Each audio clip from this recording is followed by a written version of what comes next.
दर्शकवृन्द, moringa अर्थात् शीतल चिनीको पात बेचेर करोडपति बन्नुभएका रूपन्देहीको सैना मैराका गोविन्द खडेलले अब तराईमा मात्र नभएर पहाडमा समेत खेती गर्न सुरु गर्नु भएको छ।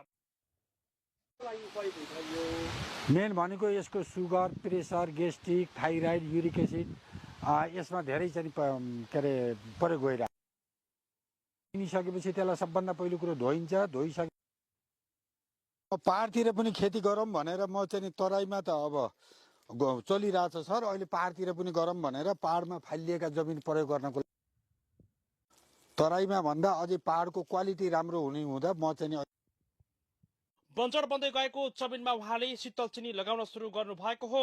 पाल्पा जिल्लाको रिप्तीकोट गाउँपालिकाको भारकोटमा 130 रोपनी जग्गा भाडामा लिएर अहिले शीतल चिनी लगाउन सुरु गर्नु भएको छ। अवस्था छ, पुर्याउन गाह्रो छ।